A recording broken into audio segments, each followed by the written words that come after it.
जय श्री राम मित्रों।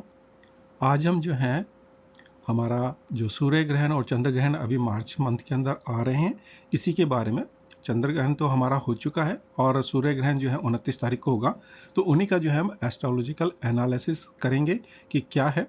पहले तो हम समझ लेते हैं कि चंद्र ग्रहण क्या होता है। जब हमारा जो है चंद्रमा जो है हमारे पृथ्वी के चक्कर लगाते हुए पीछे की साइड में पहुंचता है, और जहां पर जो है हमारा चंद्रमा के ऊपर जो है शैडो पड़ती है, इस समय में जब पीछे होता है वो, तो वो हमारे को पूर्णिमा होती है लगभग, और पूर्णिमा के समय में जो है उसको जो है सूर्य से कोई प्रकाश नहीं मिल पाता है और पृथ्वी का शैडो उसके ऊपर जो पड़ता है, तो यही हमारा जो है चंद्र ग्रहण बनता है। इसी प्रकार से जो है सूर्य ग्रहण, जब चंद्रमा हमारा परिभ्रमण करता हुआ जो है सूर्य और पृथ्वी के बीच में आ जाता है, तो उस समय जो है सूर्य का जो प्रकाश है वो हमारे पृथ्वी पे नहीं आ पाता है, और चंद्रमा की वजह से कुछ पोर्शंस के ऊपर जो है उसका शैडो या परछाई पड़ती है। जो हमारी परछाई पड़ती है सूर्य की, वहीं पे हम कहते हैं कि ये सूर्य ग्रहण हमारा लगा है। तो ये एस्ट्रोनॉमिकल फिनोमिना है, सूर्य ग्रहण होना, चंद्र ग्रहण होना। शास्त्रों में कई जगह हमारा बोल भी दिया गया है कि राहु जो है उनको ग्रहण कर लेता है। बेसिकली राहु कटाक्ष बिंदु है जहाँ पे अर्थ और मून का जो परिभ्रमण हो रहा है। अर्थ हमारा सूर्य के चारों ओर इस प्रकार से परिभ्रमण कर रही है, चंद्रमा इस तरह से। तो जो परिभ्रमण पथ के ऊपर यहाँ जो कटाव बिंदु बनते हैं वही हमारे राहु एंड केतु हैं, north node and south node. तो अब हम समझ लेते हैं कि चंद्र ग्रहण या लूनार एक्लिप्स, ये हमारा पूर्ण चंद्र ग्रहण था जो 13 और 14 मार्च के आसपास में हुआ था। आप चार्ट में देख सकते हैं, जो कि भारत और भारत के आसपास के देशों में नहीं दिखाई दिया था, और जहां दिखाई दिया था वह था अमेरिका, कनाडा, साउथ अमेरिका। कुछ पार्ट जो हमारा जो है ये आप देख सकते हैं, इसका है, अफ्रीका का है, और इस साइड में भी अगर हम कुछ देखेंगे तो कुछ पार्ट हमारा जो है एशिया से लगता हुआ जो होगा वो पोर्शंस हैं, उत्तरी अंटार्कटिका और हमारा दक्षिणी अटलांटिक और अंटार्कटिका। तो इस प्रकार से जो है हमारा जहाँ पे ये हमारा चंद्र ग्रहण दिखाई दिया गया था। इसी प्रकार से हम देखते हैं तो सूर्य ग्रहण या सोलर एक्लिप्स जो है ये भी जो है ये आंशिक है, ये पूर्ण नहीं है। और जो इसका पूर्ण प्रभाव हमारे को देखने को मिला था वो था हमारा जो है कनाडा का और पोर्शंस, जहाँ पे ये पूर्ण रूप से दिखाई दिया था। मतलब पूर्ण रूप से मतलब 97-98% का जहाँ पे इंटेंसिटी था इसका। और बाकी जो कंट्रीज थे जहाँ पे ये सूर्य ग्रहण हमारे को दिखाई दिया है वो है अमेरिका का हमारा नॉर्थ ईस्ट पार्ट है, दक्षिण अमेरिका का भी जो है ऊपर का जो है नॉर्थ का पार्ट है, साउथ अफ्रीका का जो है हमारा नॉर्थ वेस्ट का पार्ट है, यूरोप का कुछ पार्ट है, और पोलैंड, स्पेन और हमारा रशिया का भी कुछ पार्ट होते हुए नॉर्थ साइड के अंदर जो हमारा अंटार्कटिका है इसके अंदर ये दिखाई दिया, जहाँ पे ग्रीनलैंड वगैरह है। तो इन क्षेत्रों पे इनका हमारा सूर्य ग्रहण का प्रभाव था, जो कि हमारा भारत और ये जो है ईस्ट या साउथ ईस्ट एरिया जो है इसके अंदर इसका प्रभाव नहीं था। अब हम आ जाते हैं एस्ट्रोलॉजिकली हम क्या देखेंगे, हमारा जो वराह मीर ने इसके बारे में क्या कहा है। मोस्टली जो इफ़ेक्ट होता है इसका ये उन्हीं कंट्रीज़ में ज़्यादा होता है जिन क्षेत्रों के अंदर ये दिखाई देता है। हाँ, एक्लिप्स का या ग्रहण का एक प्रभाव पड़ता है, वो जो है हमारे जो है कुछ प्राकृतिक आपदाएं होती हैं उनके ऊपर इसका इफ़ेक्ट आता है। और दूसरा जो इफ़ेक्ट है वहाँ पे पैदावार के ऊपर फ़र्क पड़ता है, और वहाँ की जनता और राजा के ऊपर इसका प्रभाव आता है। इसके बाद जो है ये भी देखा जाता है कि हमारा जो ग्रहण हो रहा है वो किस राशि के अंदर हो रहा है। जोडिकल जो साइंस होते हैं हमारे, जैसे जो है चर है, स्थिर है, या द्विस्वभाव राशि हैं, यानी मूवेबल कॉर्डिनल साइन, मतलब चर राशियाँ। चर राशियाँ हमारी कौन सी होती हैं, Aries, Cancer, Libra and Capricorn, यानी मेष राशि, कर्क राशि, तुला राशि और मकर राशि। अगर इन राशियों के अंदर अगर हमारा ग्रहण बन रहा होता है तो कहते हैं उसका रिजल्ट ज़्यादा देर नहीं रहता, जल्दी ख़त्म हो जाता है। प्राकृतिक आपदाएं भी उतनी ज़्यादा नहीं होती, उनका इम्पैक्ट इतना ज़्यादा होता नहीं है। दूसरा आता है फिक्स साइन, या हम जिसे कहते हैं स्थिर राशियाँ। तो स्थिर राशियाँ कौन सी हैं? Taurus, Leo, Scorpio and Aquarius, यानी वृषभ राशि, सिंह राशि, वृश्चिक राशि और कुंभ राशि। अगर इनके अंदर अगर आता है तो कहते हैं स्थिर राशियां हैं, तो इसका प्रभाव हमारे को एक लंबे समय तक देखने को मिलता है। तीसरी राशियां होती हैं द्विस्वभाव राशि या कॉमन साइन, जिसे हम कहते हैं Gemini, Virgo, Sagittarius and Pisces, यानी कन्या, मिथुन, कन्या, धनु और मीन राशियां। इनमें आता है तो ये कुछ समय के लिए रहता है इसका प्रभाव। और तीसरा एक कंडीशन ये भी होती है कि जब अगर हमारा जो इक्लिप्स होता है, नॉर्मली जो है या हमारा जो ग्रहण होते हैं वो चंद्र की गति पे भी काफ़ी डिपेंड करते हैं। सूर्य और चंद्र की गति की वजह से हमारी तिथियां बनती हैं, तो उनके हिसाब से भी ये काफ़ी प्रभाव इनका इसके ऊपर पड़ता है।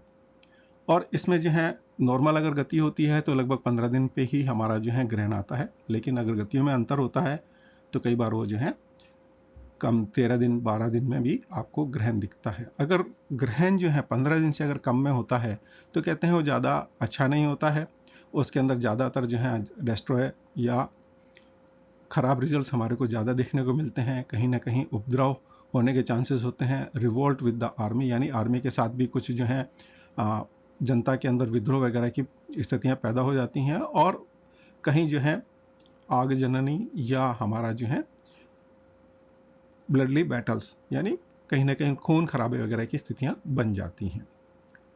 और तीसरा या लास्ट कंडीशन ये होती है कि इसके अंदर अगर उस पर जो है जो ग्रहण बन रहे हैं वहाँ पे जो प्रभाव हो रहे हैं ग्रहों के, अगर मैलेफिक ज़्यादा हैं, तो ऐसे समय के अंदर जो है वहाँ पर जो है उन साइड्स में, उन कंट्रीज़ के अंदर बहुत ज़्यादा रिवोल्ट्स और दिक्कतें देखने को मिलती हैं।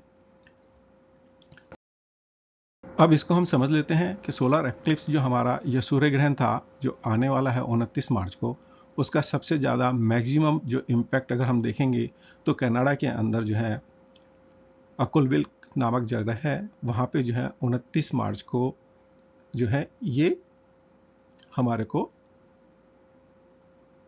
5:47 वहाँ के लोकल समय के हिसाब से देखने को मिलेगा। उस समय की अगर हम कुंडली बनाते हैं तो ये कुंडली आपके सामने है, जो चार्ट आपके सामने है।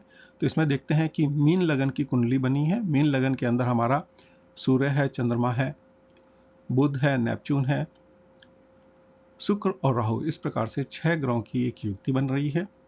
और मीन लगन जो है हमारा द्विस्वभाव राशि है, तो ये बहुत लंबे टाइम तो इफेक्ट नहीं रहेगा। हाँ, कुछ समय तक जरूर जो इसका इफेक्ट रहेगा, 3 से 6 महीने तक इसका इम्पैक्ट रहने वाला है। अब हम यहाँ एनालिसिस कर लेते हैं। सूर्य जो है हमारा सेल्फ का कारक है, आत्मा का कारक है, और जो है अगर हम वैसे देखेंगे तो ये जो है फाउंडेशन लॉन्ग टर्म ट्रेंड को दिखाता है, यानी एक लंबे समय के लिए हम जो चीज़ें होती हैं उनके ऊपर प्रभाव डालता है। चंद्रमा तो जैसे आप जानते हैं बड़ा चंचल है और जल्दी चलने वाला है, और ये हमारा मन, मस्तिष्क और साइकोलॉजी के ऊपर इम्पैक्ट करता है। और राहु राहु जैसे आप जानते हैं कि ये जो राहु है हमारा, ये जो है इल्यूजन्स का भी काम करता है, स्पेकुलेशंस हैं, बैक स्वान इसको बोला जाता है एक तरीके से।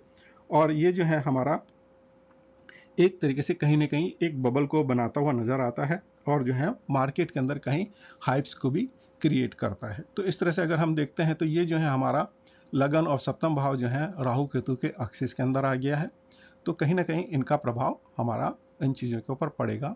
बात कर लेते हैं बुध की। बुध जैसे ही जानते हैं हमारे ज्ञान का, विवेक का कारक है, और अगर हम देखेंगे तो इंफॉर्मेशन का है, ट्रेड का है, इन सब का भी कारक ये एक तरीके से बनता है। तो ये भी जो है वक्री है, तो कहीं ना कहीं इन क्षेत्रों के अंदर कहीं ना कहीं हमारे को जो है कुछ चीज़ें रिवोल्ट होती हुई या बैक में जाती हुई दिखेंगी, और उनमें करेक्शंस होते हुए बहुत ज़्यादा देखने को मिलेंगे। शुक्र जो है हमारा कालपुरुष कुंडली के अंदर अगर हम देखते हैं तो दूसरे भाव का और सातवें भाव का कारक है, तो दूसरे भाव से हम धन को देखते हैं हमारा जो है, और सातवें भाव से हम ट्रेड को देखते हैं। तो इस तरह से अगर हम देखें तो शुक्र जो है हमारे को जो है जीवन के अंदर हमारा लग्जरीज को दिखाता है, वैल्यू ऑफ क्रिएशंस को दिखाता है, और साथ में जो है लोगों के जो है खर्चे को भी दिखाता है और उनके जो है ब्रांड एंड रॉयल्टी के बारे में भी हमारे को ये बतलाता है। तो कहीं ना कहीं ये भी जो है हमारा रेट्रो है, तो कहीं ना कहीं उनके अंदर भी चेंजेस देखने को मिलेंगे। लोगों के जो है कंडीशंस को देखते हुए उनकी जो स्पेंडिंग्स वगैरह हैं, लोग बाग उनको अगर अपना बचा के रखेंगे, भविष्य के लिए सोच समझ के रखेंगे, तो वो उनके लिए फ़ायदे कारक हो जाता है। सप्तम के अंदर जैसे केतु यहाँ पे हैं, तो सप्तम भाव से हम जो है ट्रेड को देखते हैं, विदेशी कंपनियों को देखते हैं। और हम यहाँ देख रहे हैं कि केतु जो है हमारा एक तरीके से विच्छेदात्मक ग्रह भी है, तो डिफेंसिव भी है, स्टेट ऑफ असेट्स वगैरह जो है हमारे उनको दिखाता है। और यहाँ पे जो है कहीं ना कहीं हमारे को जो दिखा रहा है कि कहीं जो है हमारा जो ट्रेड्स वगैरह किए जा रहे हैं, बिजनेस पार्टनर्स वगैरह हैं, या उनके साथ जो वेल्थ वगैरह हैं, उनके अंदर जो है कहीं ना कहीं इश्यूज दिखा रहा है। इसके लिए जो है आदमी जितने शांत होकर शांति से बैठेंगे और समझेंगे चीज़ों को, ट्रेड वगैरह को एक वेल प्लानिंग के हिसाब से करेंगे, तो उनके लिए काफ़ी अच्छा रहेगा। सेकंड का लॉर्ड अगेन जो है मंगल जो है यहाँ पे द्वितीय और नवम भाव के स्वामी बन के जो है चतुर्थ भाव के अंदर बैठे हुए हैं। तो यहाँ पे चतुर्थ भाव में बैठने से यही लगता है कि कहीं ना कहीं एग्रीकल्चर सेक्टर्स के अंदर, और दूसरा जो है आपका रियल एस्टेट वगैरह के अंदर काफ़ी कुछ चीज़ें बनने वाली हैं, चेंजेस होने वाले हैं। लग्नेश जो है थर्ड हाउस के अंदर चले गए हैं, यूरेनस के साथ में है, हर्सल के साथ में है। तो जुपिटर जो है हमारा धन का भी कारक होता है, ज्ञान का है, विवेक का है, और उन सब के अंदर यूरेनस का अगर इम्पैक्ट आ रहा है, तो यूरेनस जो है हमारे को जो है कहीं ना कहीं इनोवेशंस को दिखाता है, कहीं ना कहीं डिसरप्ट ऑफ टेक्नोलॉजी वगैरह को भी दिखाता है। और जुपिटर जो है हमारा काल पुरुष कुंडली में नवम भाव का भी स्वामी है, तो कहीं ना कहीं वो जो है ज्ञान को, बुद्धि को, विवेक को, टीचिंग, प्रीचिंग, और हमारे जो हैं जितने भी जो हैं जुडिशियल इफेक्ट्स वगैरह जो होते हैं, उन सबको भी दिखाता है, मंत्रणाओं को दिखाता है। तो इन सब में बहुत कुछ चेंजेस होने वाले हैं, जो आने वाले समय के अंदर हमारे को देखने को मिलेंगे। इसी प्रकार से अगर हम देखते हैं तो शनि जो है हमारे कर्म का भी कारक होता है, और शनि जो है हमारा डिसिप्लिन का है, लॉन्ग टर्म्स वैल्यूज़ को भी दिखाता है वो। क्योंकि कोई भी अगर हम कर्म करते हैं तो उसके अंदर हमारे को धैर्य की बहुत ज़रूरत होती है। कोई भी काम करने के लिए हमारे को उसमें एक डिसिप्लिन की ज़रूरत होती है, मैनेजमेंट की ज़रूरत होती है। तो शनि जो है उन सब चीज़ों को दिखाता है। कोई भी कर्म करेंगे, प्रोजेक्ट्स लगाएंगे, कुछ भी करेंगे, तो एक वेल प्लानिंग चाहिए और एक सिस्टमेटिक और वेल मैनर तरीके से हम काम करेंगे, तभी हमें उसमें सक्सेस मिलेगी। तो शनि उन सब चीज़ों को बतलाता है। और कंसिस्टेंट अगर हम काम करेंगे तो उसमें फिर उस चीज़ को ग्रोथ भी दिखाता है। यहाँ स्वग्रही होकर बैठा हुआ है। तो इस तरह से दिखता है कि विदेशों के साथ में या दूसरे पार्टनर्स के साथ में आपके लॉन्ग टर्म्स रिलेशंस वगैरह बनाना काफ़ी अच्छा रहेगा। प्लूटो जो है एक तरीके से जो है मंगल का ही कारक होता है, विस्फोटक ग्रह है। और ये जो है ट्रांसफॉर्मेशंस ऑफ सिस्टमेटिक चेंजेस, मतलब उनको जो भी कोई चीज़ों के अंदर जो है पूरा ट्रांसफॉर्म्स करता है, और पावर को बहुत ज़्यादा यूज़ किया जाता है। तो ये जो है हमारे को यहाँ पे दिखा रहा है। तो कहीं ना कहीं जो है कंट्रीज़ या अपनी पावर्स को बहुत ज़्यादा यूज़ करके अपने गेन के लिए काम में लेने वाली हैं। और यहाँ पर अगर हम देखते हैं तो Jupiter, Uranus, Pluto and Ketu आपस में एक दूसरे के साथ ट्रेन में बंधे हुए हैं। तो कहीं ना कहीं जो है इन सब चीज़ों को लेके कहीं एक विच्छेद की स्थितियाँ भी बनती हुई नज़र आती हैं। जितना जुपिटर और केतु जो हैं अगर कहीं है, तो अगर हम ज्ञान के रूप में अगर इसको यूज़ करते हैं तो बहुत ही अच्छा रहता है। बेसिकली जो सोलर इक्लिप्स था मोस्टली हमारा अमेरिका, कनाडा, उस साइड्स के अंदर इसका बहुत ज़्यादा प्रभाव है। तो मैंने यहाँ पे जो चार्ट लिया है वो यूएस का लिया है, यूएस इंडिपेंडेंस का लिया है, और इसी के साथ जो है हमने गोचर का चार्ट भी लिया हुआ है। तो हम थोड़ा एनालिसिस कर लेते हैं ये क्या है। तो केतु को अगर हम देखते हैं तो जो है यूएस के लगन के ऊपर से पास ऑन हो रहे हैं। तो कहीं ना कहीं जो है एक बेचैनी तो नज़र आएगी, कहीं ना कहीं उनको डिसीजंस लेने के अंदर दिक्कतें होंगी, और उनमें कहीं ना कहीं जो है कटाव देखने को मिलेगा। जो पब्लिक के साथ में जो या दूसरे कंट्रीज़ के साथ में जो उनका संबंध है, उसमें कहीं ना कहीं एक प्रॉब्लम्स देखने को मिल सकती है। लग्नेश शनि जो है छठे भाव से जा रहे हैं, स्वराशि राशि से जा रहे हैं। तो कहीं ना कहीं जो है सर्विस सेक्टर्स के अंदर अमेरिका काफ़ी कुछ मेरे को लगता है कि करने वाला है, और उसके अंदर वो डिसिप्लिन और उन सब चीज़ों को लेकर आएगा। न्यू प्रोजेक्ट्स भी जो है अपने ही कंट्रीज़ में करने के लिए वो काफ़ी उसको प्रेरित किया जा रहा है, और वो कर भी रहा है।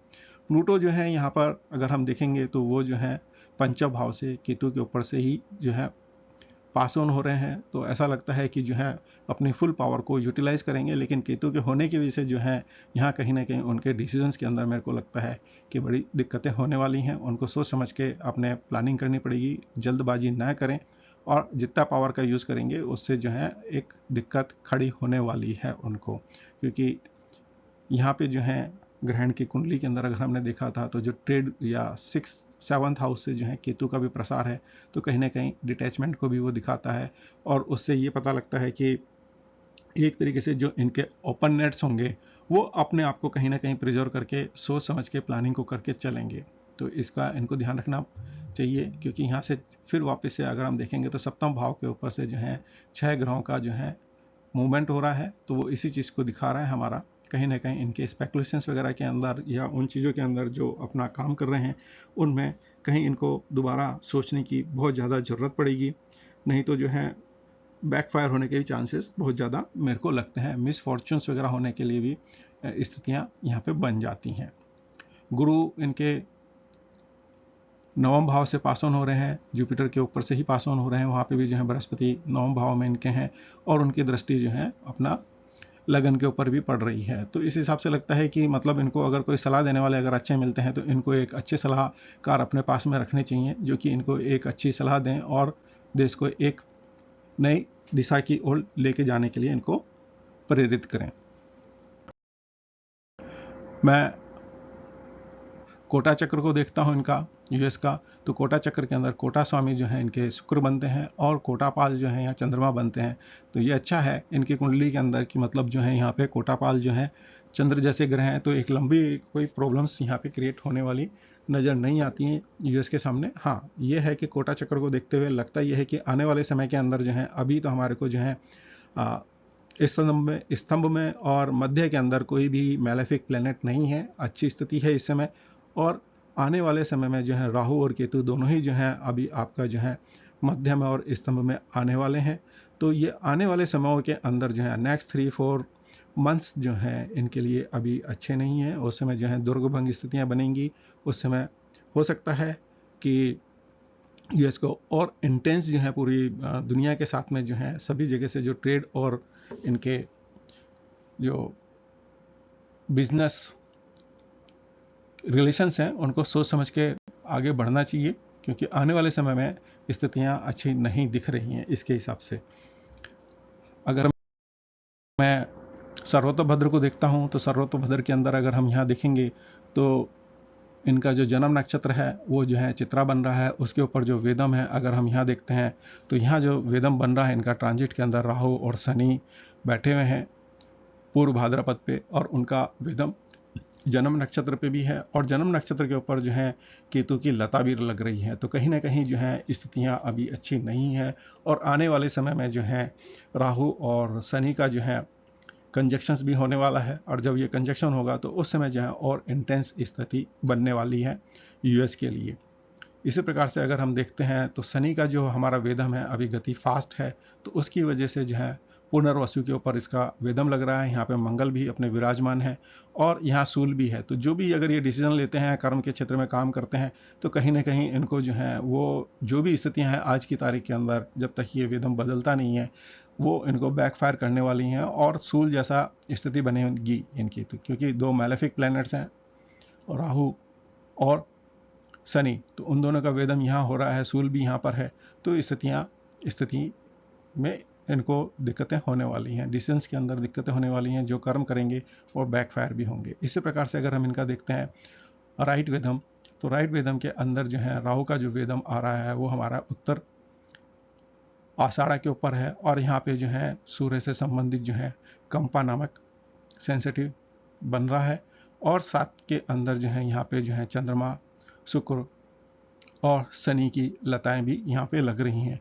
तो कहीं ना कहीं ये स्थिति जो है अमेरिका को अभी आने वाले फ़िलहाल समय के लिए जो भी ये डिसीजन लेंगे इनको सोच समझ के लेने चाहिए, नहीं तो इनको खुद के लिए भी स्थितियाँ विपरीत होती हुई नज़र आएंगी।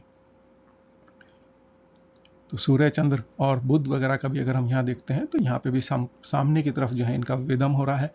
तो यहाँ पे जो है संपत्ति नाड़ी बन रही है, तो कहीं ना कहीं जो है संपदा को लेके जो है स्थितियों के अंदर इनको सोचना पड़ेगा, अपनी जो असेट्स वगैरह हैं उनके बारे में, और मास से रिलेटेड चीज़ों के बारे में जो है इनको यहाँ पे अपने डिसीजंस को बहुत सोच समझ के करना पड़ेगा। उनमें हो सकता है कि जो भी आज डिसीजन ले रहे हैं कल को इनको रिवर्स भी करने पड़ सकते हैं। तो कुछ इस प्रकार से ये इसका एनालिसिस बनता है। आशा है आप लोगों को ये पसंद आएगा। पसंद आता है तो आप लाइक एंड सब्सक्राइब कर सकते हैं, और दूसरे भी जो है फाइनेंशियल एस्ट्रोलॉजी वगैरह से रिलेटेड भी काफ़ी वीडियोज़ हैं मेरे, आप उनको भी देख सकते हैं। और फाइनेंस एस्ट्रोलॉजी से संबंधित मेरा कोर्स भी आ रहा है 11 अप्रैल से, तो जिस किसी भी भाई को अगर वो सब्सक्राइब करना है तो कर सकते हैं, और उसका लिंक जो है वीडियो के डिस्क्रिप्शन में आपको मिल जाएगा। धन्यवाद मित्रों, ये कुछ मेरा छोटा सा विश्लेषण था।